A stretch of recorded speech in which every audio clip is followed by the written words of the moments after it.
Y abre tu Biblia ahí en Levítico capítulo 23. Levítico 23.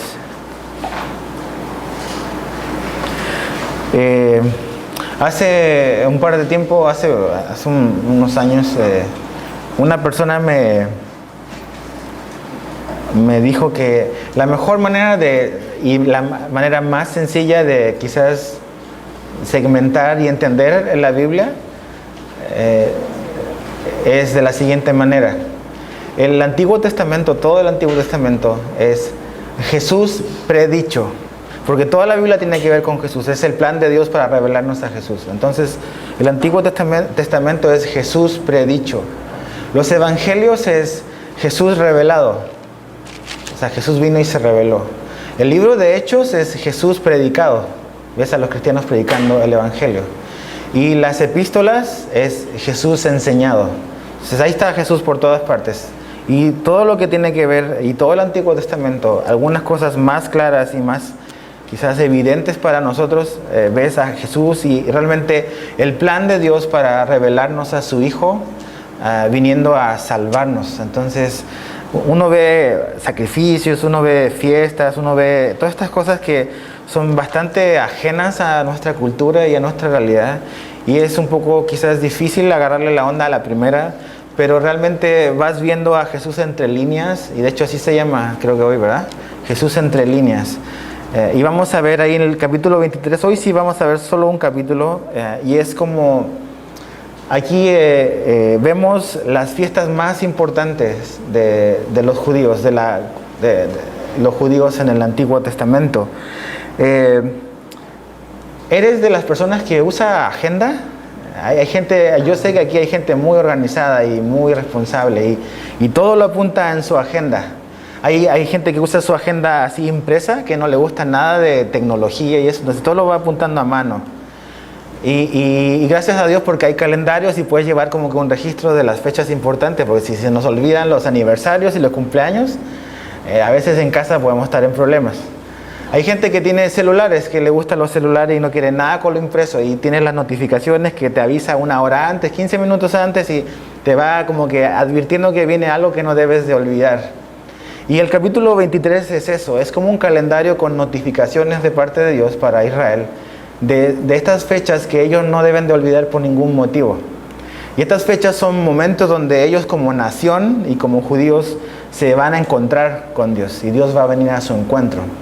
Entonces eso es básicamente, ahí en el calendario judío ahí vamos a ver las fiestas, pero hay tres fiestas que son las más importantes, aquí aparecen junto con otras. La primera es la Pascua. La Pascua es la fiesta de las tres fiestas más importantes de los judíos. Después viene la fiesta del Pentecostés. El Pentecostés es otra fiesta importante del pueblo de Israel. Y la tercera es la de los tabernáculos, y vamos a explicar cada una de ellas. Ahora, tú dices, ¿qué tiene que ver eso, todas estas fiestas que son judías, qué tienen que ver conmigo? O sea, ¿me quieren convertir al judaísmo? Pues no es eso. Como decía hace un rato, es ver realmente cómo Dios, a través de todas estas cosas, va mostrando y va dando pequeños destellos de lo que Jesús va a venir a hacer y a revelar sí, completamente. Si quieres, no es necesario que lo busques, pero en Colosenses 2, 16 al 17, dice lo siguiente. Colosenses 2, 16 al 17 dice: por tanto, que nadie se constituya en vuestro juez con respecto a comida o bebida, o en cuanto a día de fiesta. Día de fiesta, aquí vamos a ver días de fiesta judías. Aquí Pablo está diciendo, nadie te puede juzgar respecto a las comidas, y sobre todo dice a día de fiestas, a estas fiestas. Nadie puede juzgar, dice, luna nueva o día de reposo. Nadie puede juzgarnos porque no guardamos el día de reposo, por ejemplo, nosotros, ¿no? Dice, cosas, y esto es lo importante, cosas que solo son sombra de lo que ha de venir, pero el cuerpo pertenece a Cristo. Ahí Pablo dice la verdad respecto a todo el Antiguo Testamento. Dice que todas estas cosas que están escritas ahí son una sombra. ¿Sabes lo que es una sombra, no? Es un reflejo, un dibujo de algo que está ahí. Solamente estamos viendo lo que se proyecta en base a la luz que le llega. Y lo que da la sombra es todo lo que estamos viendo, es simplemente una sombra de quién. Todo esto tiene, ¿has visto la forma de las sombras? Tienen siluetas, dependiendo de dónde viene la luz y el objeto que está ahí. Todo esto tiene forma de Jesús. Y algunas vueltas son más evidentes y fácil de identificar a Jesús. Otras es más difícil ver dónde está Jesús ahí.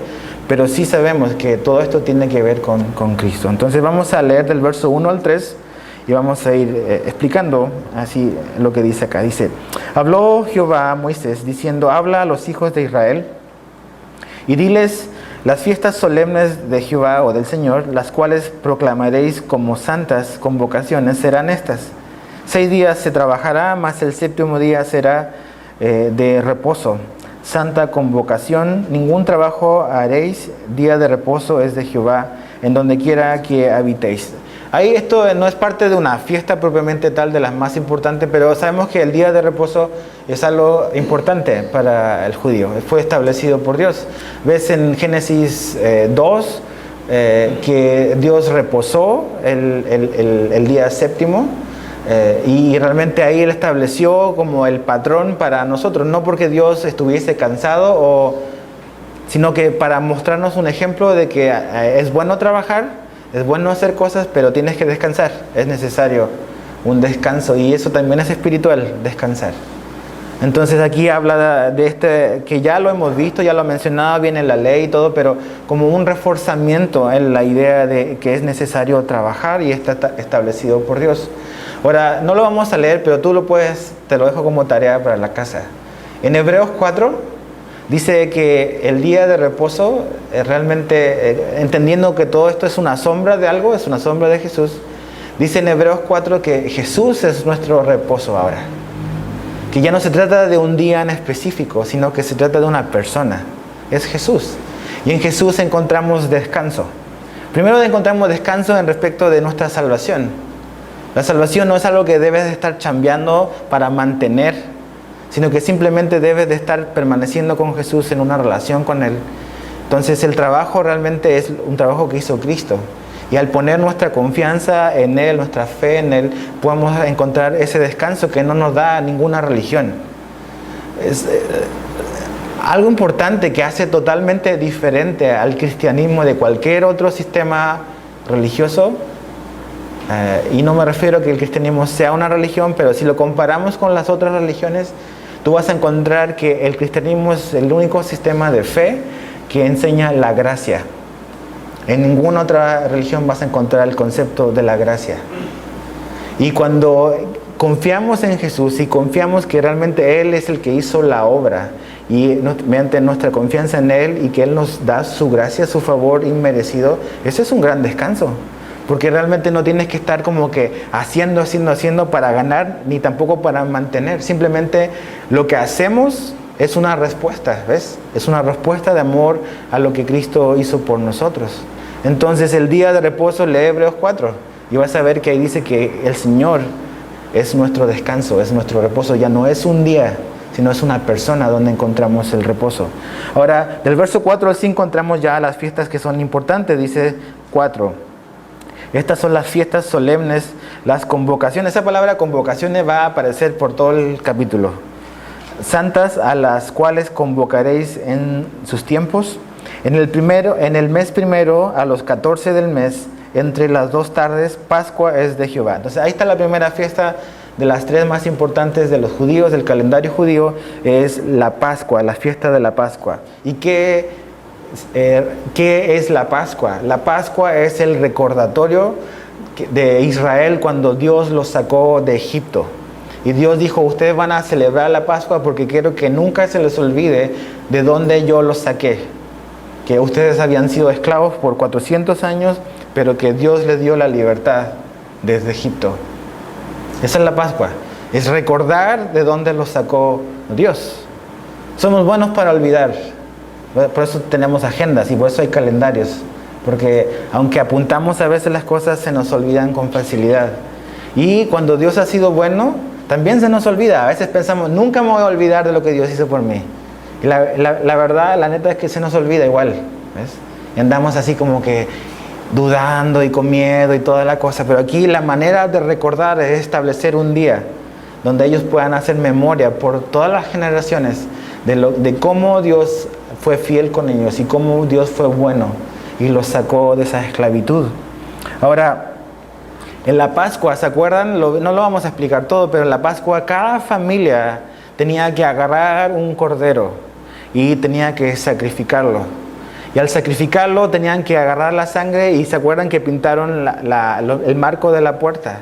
Y ese día, esa noche, cuando la última plaga en Egipto, cuando viene el ángel de la muerte y todos los primogénitos de Egipto mueren, los únicos que no murieron fueron los primogénitos de Israel.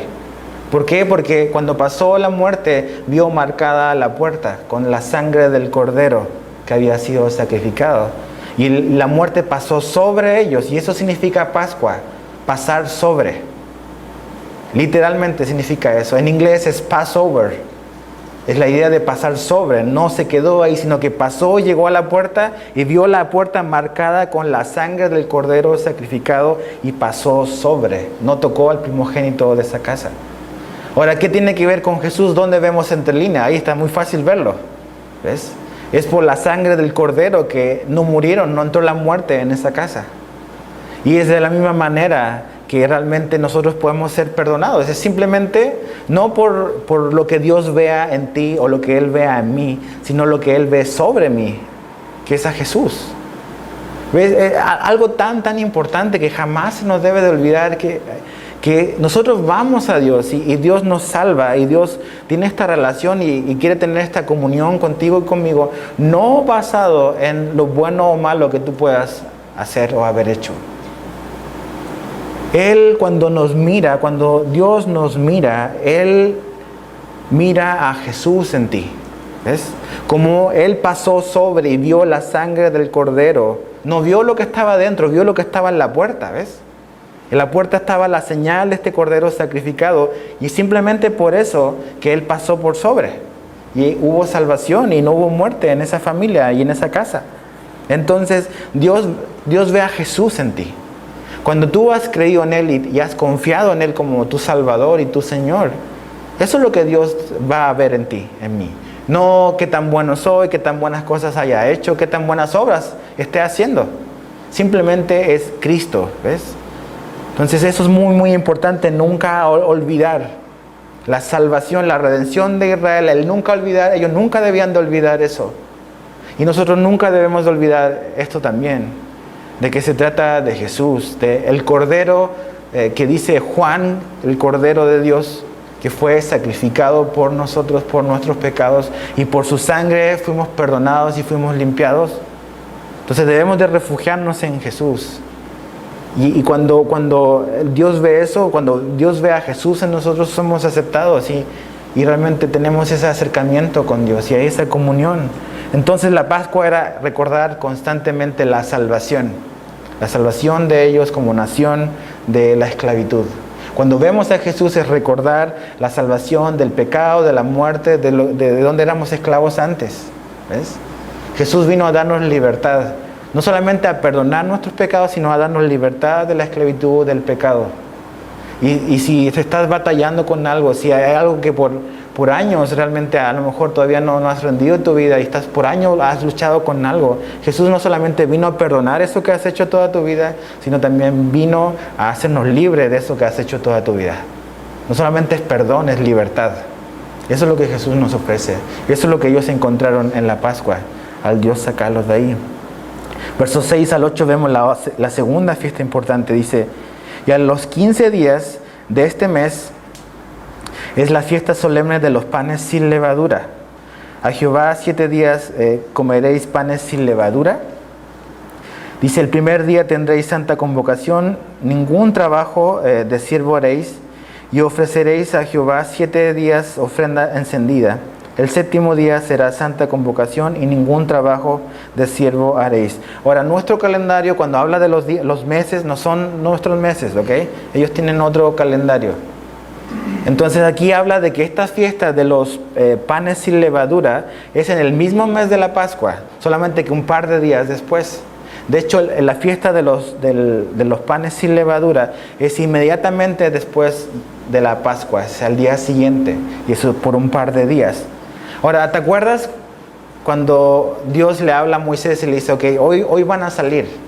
Y básicamente la idea, no tienen tiempo para ponerle levadura y esperar que la levadura haga su efecto en la masa. Van a hacer pan sin levadura, porque tienen que prepararse porque hoy salen, ¿ves? Hoy se van de Egipto. Entonces no pueden sentarse a esperar para que la masa crezca y preparen el pan. Es pan sin levadura. Es para hacer tu maleta, ¿no? Agarra tus cosas porque hoy se van. Esa es la idea. Entonces, el pan sin levadura también era eso, era un recordatorio de que, boom, vamos a salir de acá, van a salir de Egipto. No hay tiempo para preparar las cosas, es tiempo de salir. Ahora, con el tiempo, la levadura se transformó en un símbolo y Dios lo transforma en un símbolo ¿de qué? ¿Se acuerdan? De pecado, exactamente. Y sobre todo de hipocresía, pero es pecado. La levadura dice que basta un tantito de levadura para que leude toda la masa. Y eso habla del pecado, que puede ser muy pequeño, pero basta tantito para que el efecto sea bastante mayor a lo que pensamos. Entonces, al recordar la fiesta de panes sin levadura, ahí también vemos a Jesús. Porque ves que en ese momento no solamente no le pusieron levadura al pan, sino que dice, cuando ves ahí en Éxodo, ves que ellos tuvieron que remover toda levadura de toda su casa. No podía haber levadura en la casa. Entonces eso te habla de quitar y de remover completamente lo que representa y simboliza el pecado, como la levadura. Entonces, ¿cómo vemos a Jesús en esa fiesta de los panes sin levaduras? Vemos la perfección de Jesús. ¿Ves la perfección de Él? No hay pecado en Él, no hay lugar a pecado. Es totalmente perfecto, santo, puro. Y así fue Jesús. Sin nada de levadura, sin nada de pecado en su corazón, en su mente. Pero no solamente vemos la pureza de Jesús, sino que también vemos que el pecado debe ser eliminado de la vida del discípulo de Jesús. La instrucción acá para el judío era, tienen que remover, no hacer pan con levadura, pero tienen que remover la levadura de sus casas. Y si nosotros queremos seguir a Jesús, tenemos que hacer eso, ¿ves? Jesús nos perdona. Y la Pascua representa la salvación, ¿verdad? O sea, los judíos fueron salvados ¿de dónde? De Egipto. Fueron liberados. Pero los panes sin levadura representa otro proceso que viene después de la salvación, que se llama, ¿cómo se llama? Santificación, exactamente. Después de que Jesús nos salva, Él comienza otro proceso a nuestra vida, que se llama santificación. La santificación no es previa a la salvación. ¿Por qué? Y es importante, porque a veces mucha gente dice, yo no puedo o no quiero o me han dicho que no puedo venir a Dios hasta que arregle este problema o cambie esto o ponga en orden mi vida. Y eso es totalmente imposible. No es el camino, es imposible. O sea, yo no puedo poner en orden mi vida si no vengo a Dios primero. ¿Ves? Él necesita primero salvarte. Debe haber arrepentimiento, claro que sí. Pero el proceso de cambio en nuestra vida, el proceso de santificación, es un proceso que lleva tiempo. Y lo vimos hace un par de miércoles atrás, ¿se acuerdan? Que la santificación tenía 3 etapas. Uno era, o sea, Dios nos ve como santos, o sea, como que perfectos y justos porque ve a Jesús en nosotros. Pero después viene lo que es la transformación que va a tomar y va a llevar toda nuestra vida. Él te va a ir cambiando y en ese proceso también colaboramos nosotros. Colaboras tú. O sea, Dios te va cambiando, pero nosotros nos vamos arrepintiendo y lo que Él nos va mostrando, tenemos que ir dejándolo atrás. Y la última etapa de la santificación es cuando ya estemos con Jesús en el cielo. Ya no va a haber pecado, vamos a ser como realmente semejantes a Él, dice la Biblia, y ya se va a acabar la transformación ahí cuando estemos allá. Pero en este proceso de aquí de los panes sin levadura es deshacerse, desprenderse del pecado, eso es santificación. Es quitar de nuestra vida. Y mira, y vamos rápido a 1 Corintios 5, porque vas a entender lo que Pablo nos dice respecto a este simbolismo de la levadura. 1 Corintios, capítulo 5, verso 8, dice, 1 Corintios 5, 8 dice, así que celebramos la fiesta no con la vieja levadura, ni con la levadura de la malicia y de maldad, sino con panes sin levadura, de sinceridad y de verdad. 1 Corintios 5:8. Otra vez, así que celebramos la fiesta, está hablando de la fiesta de panes sin levadura. Dice, no con la vieja levadura, ni con la levadura de malicia y de maldad, sino con panes sin levadura, de sinceridad y de verdad. Entonces, el cristiano, nosotros, tú que has creído en Jesús, Él nos salvó, Él te salvó. Y Él ha comenzado un proceso de transformarte. Y va a tomar toda tu vida, toda mi vida va a tomar eso. Pero también tú y yo tenemos que colaborar con Él. Y ya no es con la levadura de la malicia, sino que dice con la levadura de la... sin la levadura, con sinceridad, dice. La verdad. Y eso es el cambio que ocurre en tu vida. Mira, no eres o no somos todavía lo que vamos a llegar a ser, pero si realmente has nacido de nuevo, seguramente no eres como eras antes. ¿Ves? No eres como eras antes. No debemos de ser como éramos antes. Si no ha habido ningún cambio en nuestra vida, pues tenemos que volver no a por qué no está ocurriendo un cambio, sino realmente si soy salvo o no. Ese es el punto. ¿Ves? Si he nacido o no de nuevo. Ahora, vamos a segunda de Pedro. Pedro también habla ahí respecto de esto. Segunda de Pedro, capítulo 1. Segunda de Pedro 1.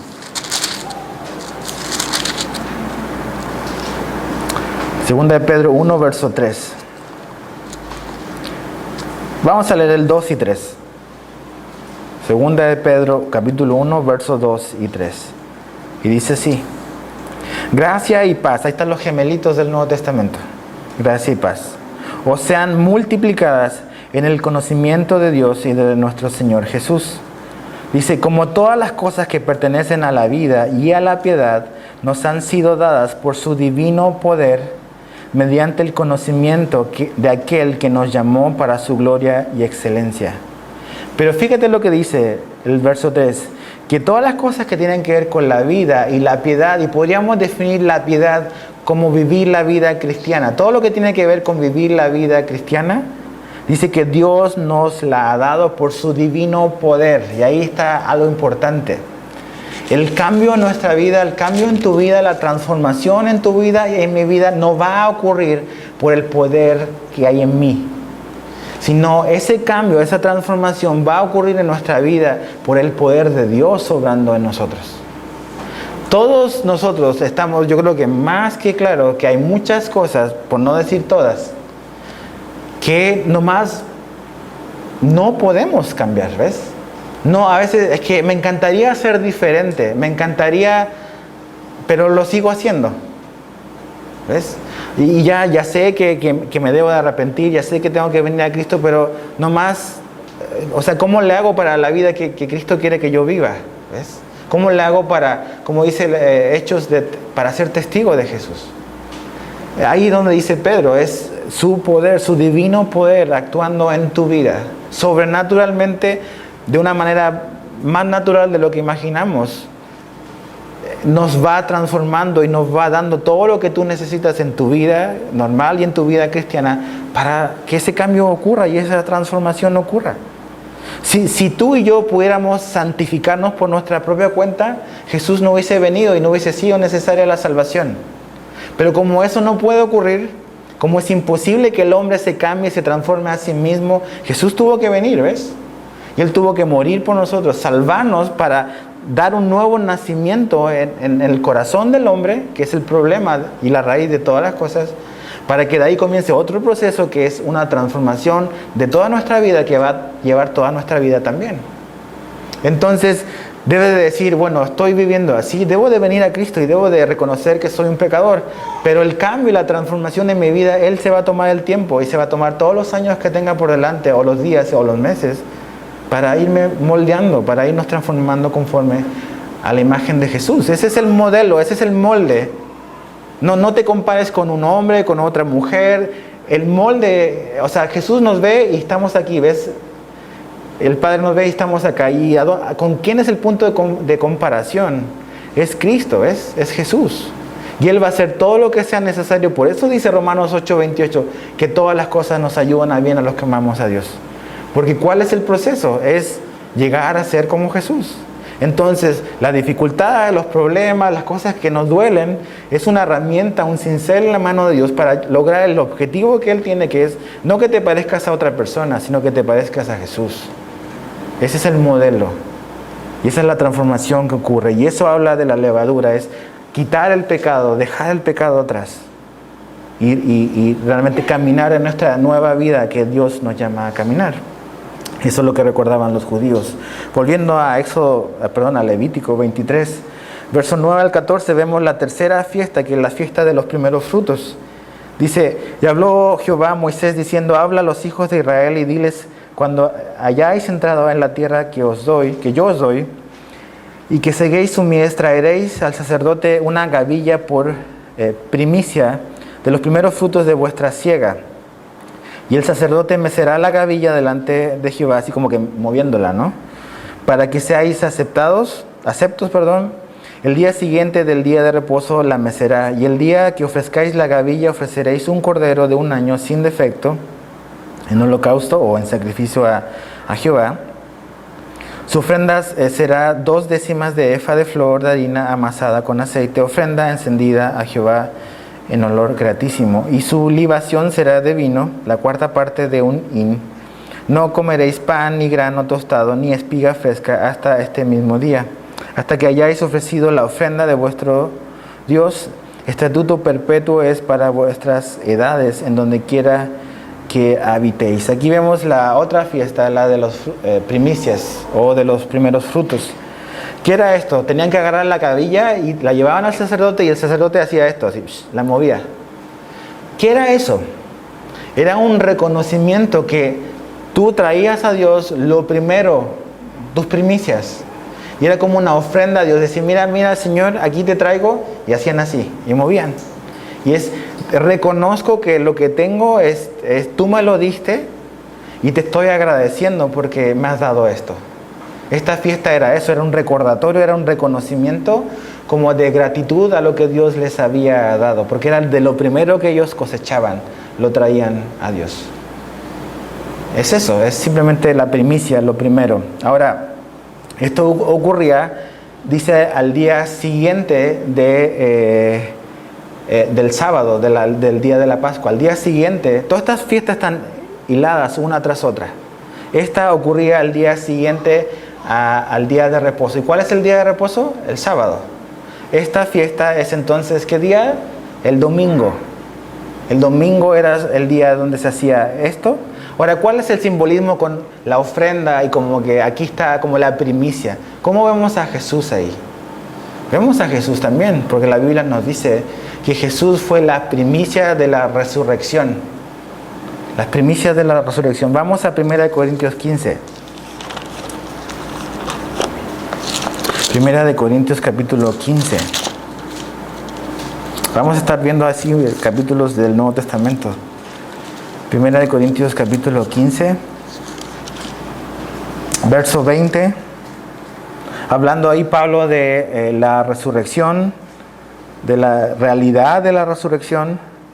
Dice ahí 1 Corintios 20, más ahora Cristo ha resucitado de los muertos, primicias de los que durmieron es hecho. Y esa palabra primicias es la misma palabra. Pablo está hablando de la fiesta de las primicias. Lo primero que se le ofrecía a Dios. Y dice que lo primero, que la resurrección de Jesús fue lo primero que se le ofreció al Padre, a Dios. ¿Por qué?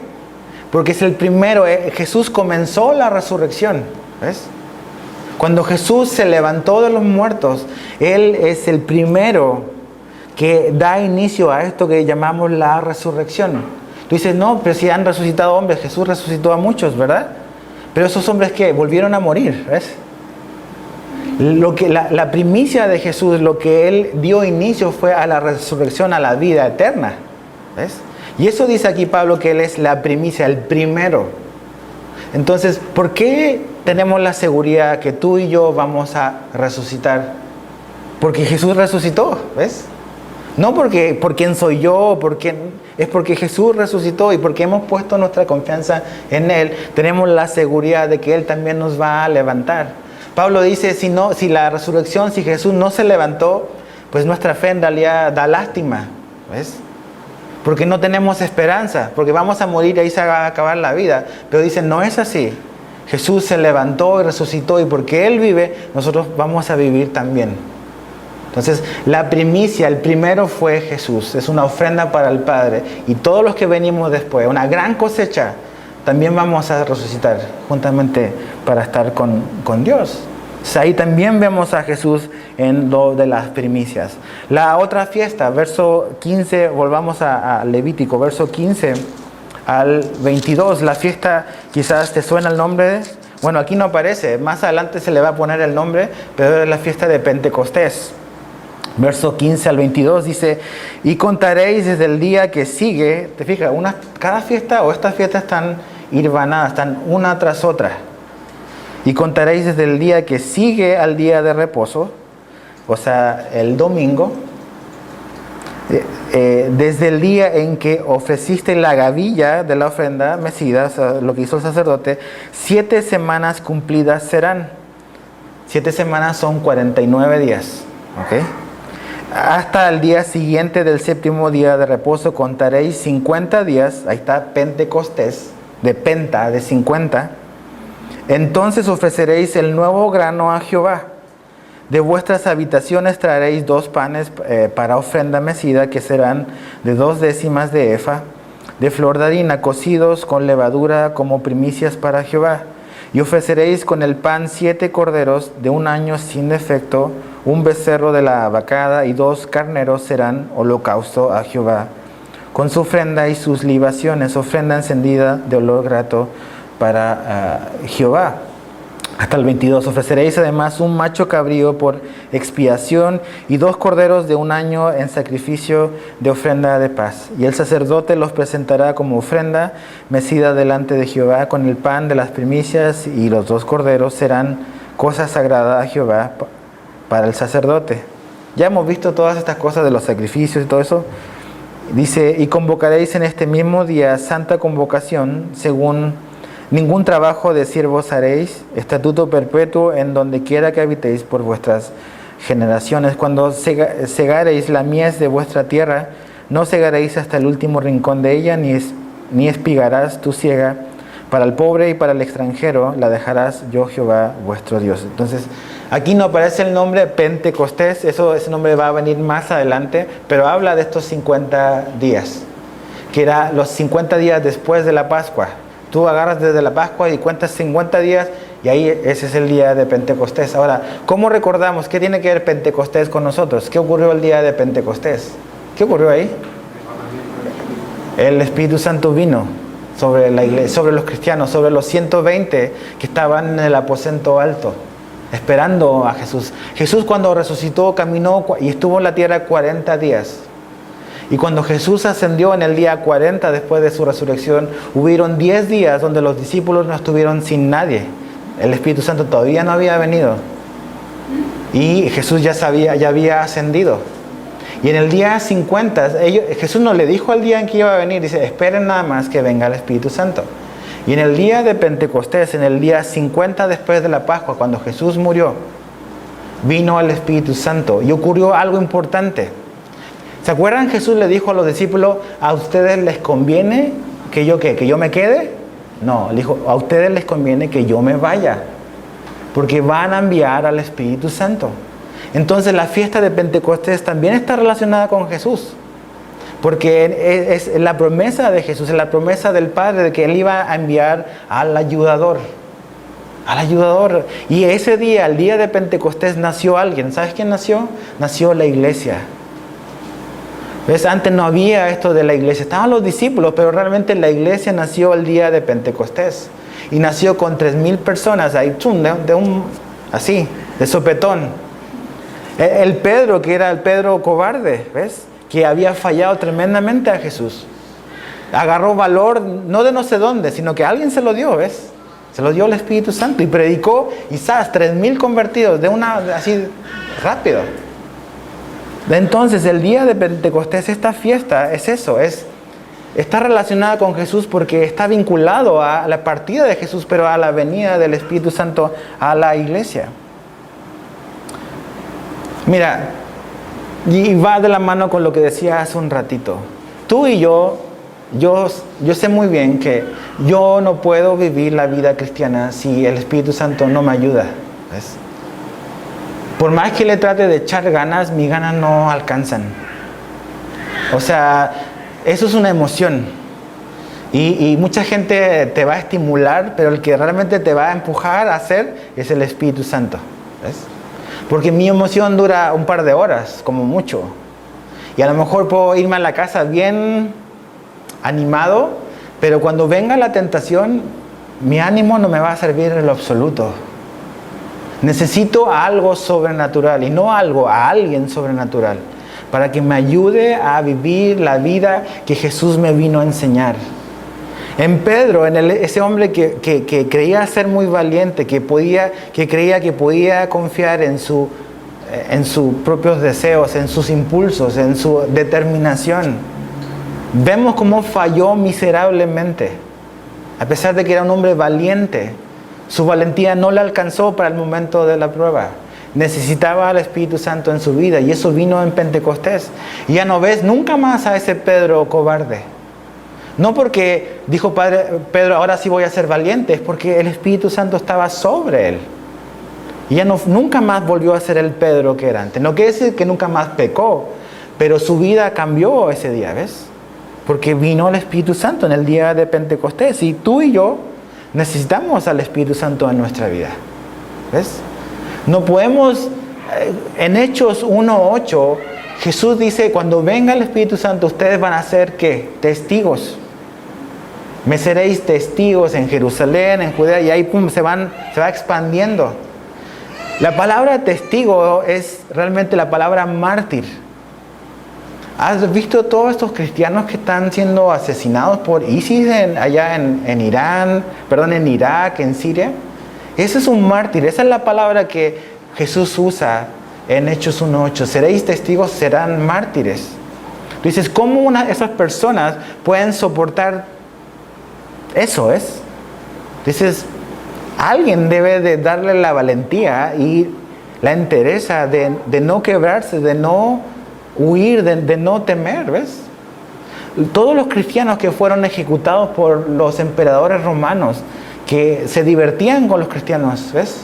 Se los comían los leones. Nerón encendía su jardín prendiéndole fuego a los cristianos para iluminar su jardín. Dices, ¿quién sostuvo a esas personas?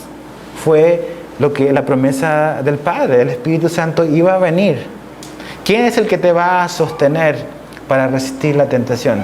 ¿Quién es el que te va a ayudar a obedecer lo que Jesús nos enseña? Es el Espíritu Santo en nuestra vida, y eso vino en el día de Pentecostés. Es muy, muy importante.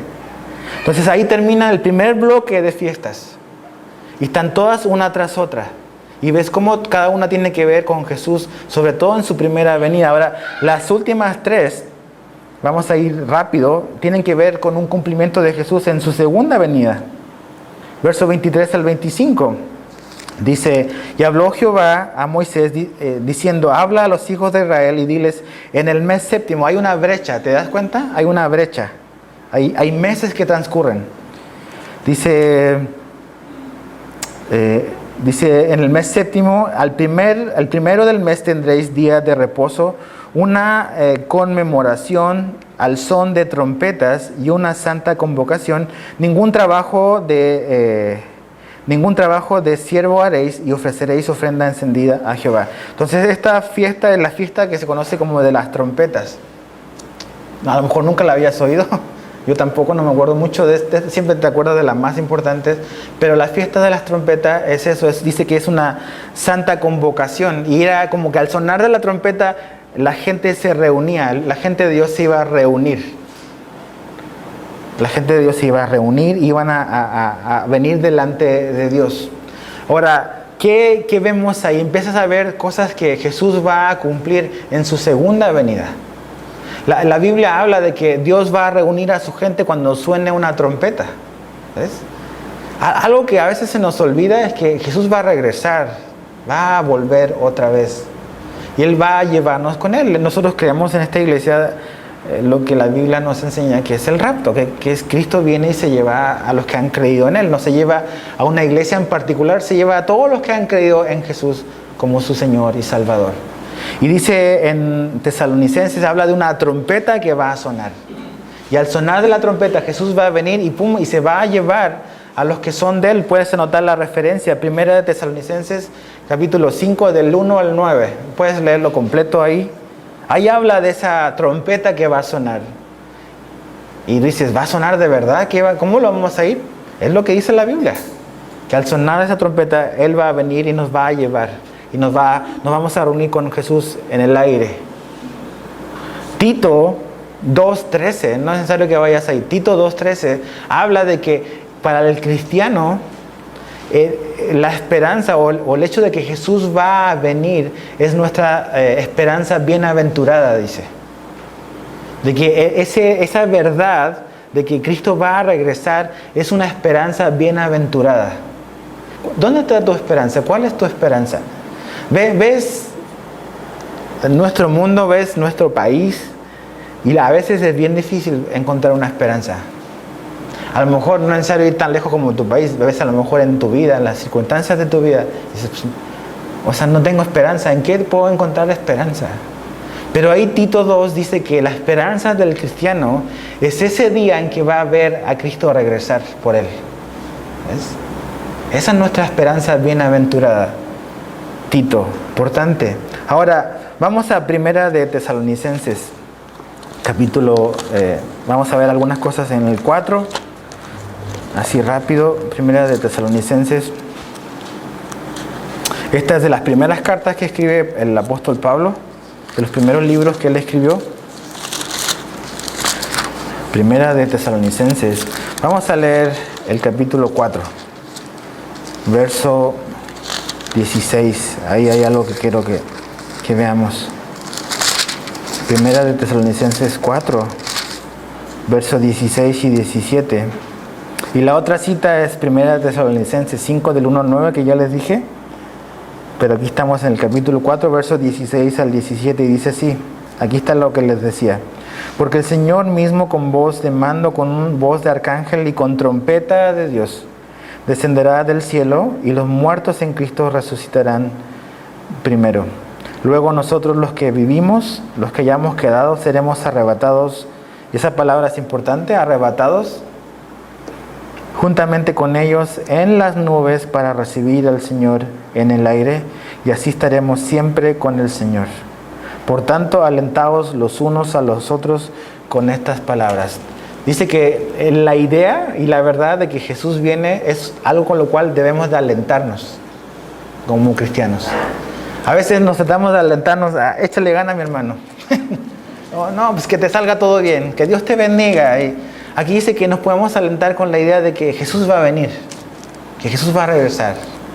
Y esa debe ser una manera, una motivación para seguir, ¿ves? Para avanzar mientras Él viene por nosotros. Entonces, tú ves el mundo y empiezas a ver señales en un montón de cosas, las cosas que la Biblia habla de las profecías de Jesús volviendo como que más evidentes.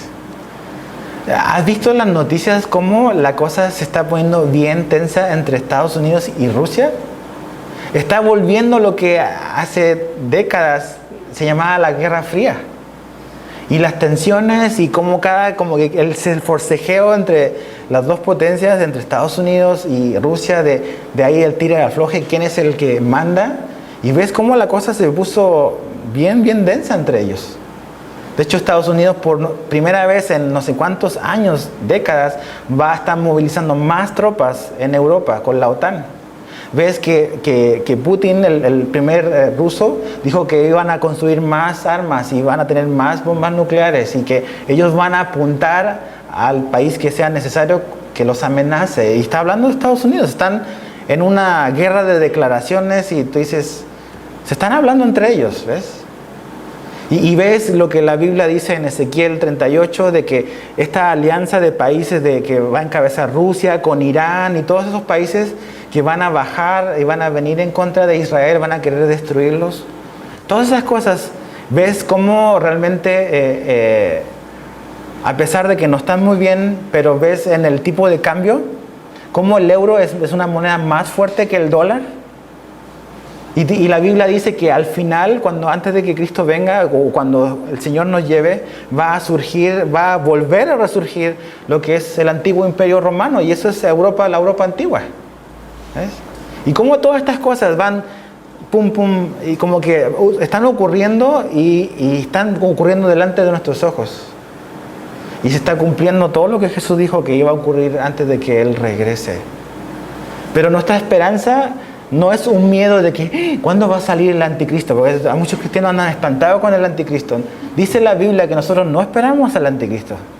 La esperanza bienaventurada del cristiano es ver a Jesús. ¿Ves? Ya a Él esperamos. Porque el anticristo va a surgir después de que Jesús haya llevado a su iglesia. ¿Ves? Porque dice Tesalonicenses que Dios no nos ha puesto para ira. Y el libro de Apocalipsis dice que Dios va a derramar su ira en lo que aparece en Apocalipsis. En el tiempo después de que Cristo se lleva a su iglesia. Nosotros esperamos a Jesús, a Él lo estamos esperando, y ves que ese día se va acercando más rápido. Entonces, esta trompeta, volviendo a lo de la trompeta, que Dios reúne con una trompeta, cuando suena una trompeta es una llamada de alerta. Los militares tocan trompetas, es como que alerta, algo va a pasar, es como una llamada de atención. En los policías, cuando vamos los lunes, está ahí y cada cosa es una trompeta. Ya llegó el comandante y las trompetas y el sonido tienen una indicación, ¿ves? Significa algo. Es como te están llamando. Y eso habla esta trompeta. Después, verso 26 al 32. También habló Jehová a Moisés diciendo: a los 10 días de este mes, del mismo mes, será el día de la expiación. Tendréis santa convocación y afligiréis vuestras almas y ofreceréis ofrenda encendida a Jehová. Ningún trabajo haréis en este día, porque es día de expiación para reconciliación delante de Jehová vuestro Dios, porque toda persona que no se afligiere en este mismo día será cortada de su pueblo, y cualquier persona que hiciere trabajo alguno en este día, yo destruiré a tal persona de entre su pueblo, y ningún trabajo haréis. Estatuto perpetuo es por vuestras generaciones. En donde quiera que habitéis, día de reposo será a vosotros, y afligiréis vuestras almas. ¿Te fijas esa palabra? Afligir el alma, repetida. Comenzando los 9 días del mes, en la tarde, de tarde a tarde guardaréis vuestro reposo. Y aquí está el día de la expiación, lo que se conoce como el Yom Kippur. El Yom Kippur es el día de la expiación. Y es el día, ya lo explicamos, no lo vamos a explicar, ya lo estudiamos en el capítulo 16. El día de la expiación es cuando se ofrece sacrificio por el sacerdote y por toda la nación. Es como que, ya es que cada pecado tenía que ser tratado aquí, por si a alguien se le olvida, está este perdón como que generalizado de todo el país. Ese es el día de la expiación, el Yom Kippur, y hasta el día de hoy los judíos lo hacen. El día de la expiación, el día de Yom Kippur. ¿Y qué decíamos cuando estudiamos Levítico 16? Que el Yom Kippur representa dos cosas. Así, representa acceso y representa perdón. Representa la posibilidad ese es el único día en todo el año en que el sumo sacerdote puede entrar al lugar santísimo. Mira, imagínate, en el Antiguo Testamento solo un hombre, y solo en un determinado momento, en un solo día, podía tener una experiencia con Dios. Podía entrar a este lugar santísimo donde no podía entrar en los 364 días del resto del año. Él entraba a este lugar y Dios se manifestaba, la presencia de Dios se manifestaba ahí. Y solamente él tenía este contacto y este acceso a Dios, el Yom Kippur. Ahora con Jesús tenemos el acceso a Él y todos podamos experimentar a través de Jesús un acceso y el perdón y tener una experiencia con Dios a través de Jesús. Hebreos dice que ahora podemos acercarnos confiadamente ¿a dónde? Al trono de la gracia. Entonces ya no necesitas un mediador, solo necesitas a Jesús. Y puedes venir a Él a la hora que sea, no esperar una vez al año. Hay gente que va una vez al año a la iglesia, en Navidad o Semana Santa. Están como que se quedaron en lo de antes. Con Jesús podemos ir al Padre cuando queramos. ¿Por qué? Porque Él es eso, ¿ves? Nos da el acceso al Padre cuando queramos, cuando lo necesitemos. Es increíble. Entonces, perdón y acceso. Y por último está del 33 al 44, la última fiesta. Habló Jehová a Moisés diciendo, habla a los hijos de Israel y diles, a los 15 días de este mes, es el mismo mes séptimo, será la fiesta solemne de los tabernáculos a Jehová por 7 días. El primer día habrá santa convocación, ningún trabajo de siervo haréis. 7 días ofreceréis ofrenda encendida a Jehová. Al octavo día tendréis santa convocación y ofreceréis ofrenda encendida a Jehová. Es fiesta, ningún trabajo de siervo haréis. Estas son las fiestas solemnes de Jehová, a los que convocaréis santas reuniones para ofrecer ofrenda encendida a Jehová. Holocausto y ofrenda, sacrificio y libaciones, cada cosa en su tiempo, además de los días de reposo. Dice, de Jehová, de vuestros dones, de todos vuestros votos y de todas vuestras ofrendas voluntarias que acostumbráis dar a Jehová. Pero a los 15 días del mes séptimo, cuando hayáis recogido el fruto de la tierra, haréis fiesta a Jehová por 7 días. El primer día será reposo y el octavo día será también día de reposo. Y tomaréis el primer día ramas con fruto de árbol hermoso, ramas de palmera, ramas de árboles frondosos, y sauces de los arroyos, y os regocijaréis delante de Jehová vuestro Dios por 7 días. Esta fiesta dura 7 días. Y le haréis fiesta a Jehová por 7 días. ¿Ves? Dios le gusta que le hagas fiesta. Dice, cada año será estatuto perpetuo por vuestras generaciones. En el mes séptimo la haréis. En tabernáculos habitaréis 7 días. Y esto es lo curioso. En tabernáculos ellos iban a vivir 7 días, en carpas, 7 días. Dice, todo natural de Israel habitará en tabernáculos, para que sepan vuestros descendientes. Este es el propósito, aquí está. Para que sepan vuestros descendientes que en tabernáculos yo hice habitar a los hijos de Israel cuando los saqué de la tierra de Egipto. Yo Jehová vuestro Dios. Así habló Moisés a los hijos de Israel sobre las fiestas solemnes de Jehová. Entonces la última, la de los tabernáculos, aquí está la explicación por qué vivir en tabernáculos o en carpas. Porque ellos, ¿te acuerdas la Pascua que recordaba? Cuando Dios los saca de Egipto. La fiesta de los tabernáculos es recordar la fidelidad de Dios en los 40 años en el desierto. ¿Vivieron en dónde? Vivieron en carpas, en tiendas de campaña. Y tú lo ves hasta el día de hoy, ves a los judíos en Israel y ves a esta gente que son millonarios, que tienen mansiones. La fiesta de los tabernáculos, ellos por 7 días viven en una tienda de campaña. Teniendo la mansión, viven en su tienda de campaña por 7 días porque están recordando la fidelidad de Dios, esos 40 años que Dios los guardó en el desierto. Esa es la fiesta de los tabernáculos. Ahora, ¿qué tiene que ver con Jesús eso? La palabra tabernáculo quiere decir eso, quiere decir como una tienda de campaña, o quiere decir habitar o acampar. Vámonos a acampar, vámonos de tabernáculo. Suena raro, pero eso es lo que quiere decir. En Juan capítulo 1, no me recuerdo qué versículo es ahorita, pero dice que Jesús vino y habitó entre nosotros. Dice que cuando Jesús vino, el verbo se hizo carne y habitó entre nosotros. Esa palabra habitó entre nosotros es la palabra tabernáculo. Que Jesús vino y acampó en torno a nosotros, en torno a la humanidad. ¿Cuántos años acampó Jesús con nosotros? 33 años. Simplemente vino a acampar un tiempo con nosotros, ¿ves? 33 años, tabernáculo.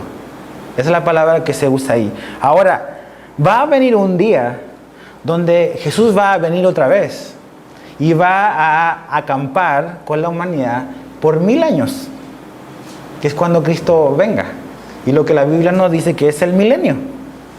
Y Él va a acampar, Él va a estar con nosotros por 1000 años, donde Él va a establecer, dice, su reino aquí en la tierra. ¿Ves? Después de todo esto del anticristo y todo lo de Apocalipsis, Él va a regresar y va a establecer su reino y va a vivir aquí la tierra por 1000 años.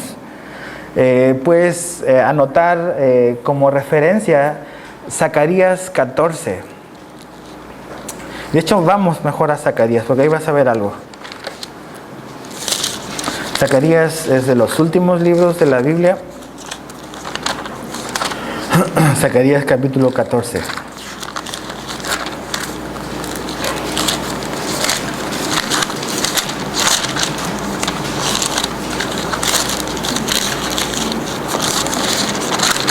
Zacarías capítulo 14, versos 16 al 19. Zacarías 14, 16 al 19.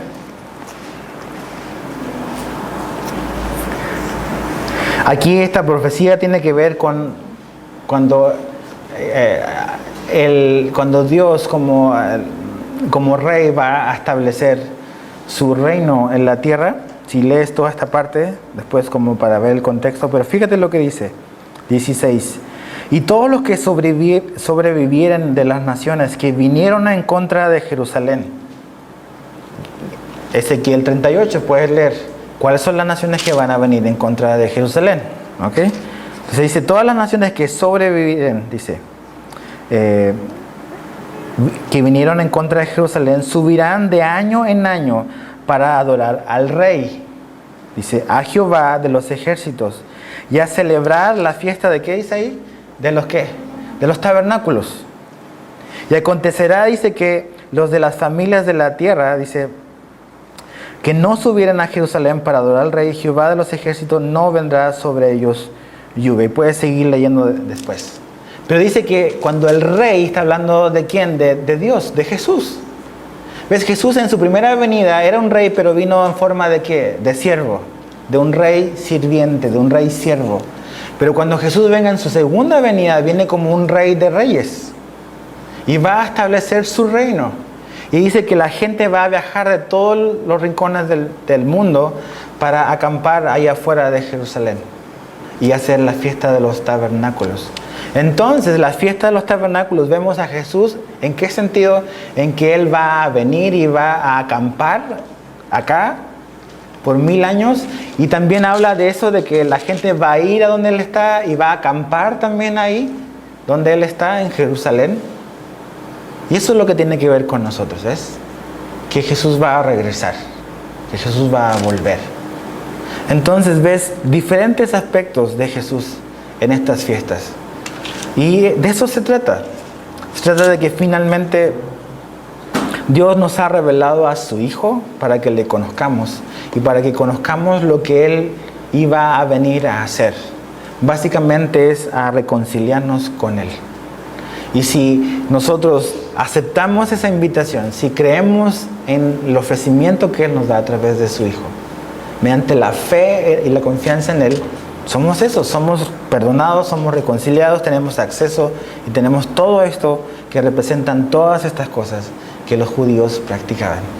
Y te das cuenta que que Dios los está entrenando, le está marcando, le está dando un mapa para que vean por dónde caminar, para que cuando llegue Jesús lo puedan identificar.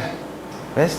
Ellos estaban acostumbrados a todas estas cosas y llega Jesús y no agarraron la onda. ¿Ves? Miles de años con el mapa dado por Dios para ver el camino y para estar acostumbrados a hacer algo, y cuando finalmente viene Jesús, tan ciegos, no quieren ver. ¿Ves? Espero que Dios nos haga ver a nosotros eso, nuestra necesidad de Jesús todos los días, y que podamos caminar con Él, sobre todo sabiendo de que Él va a regresar por nosotros.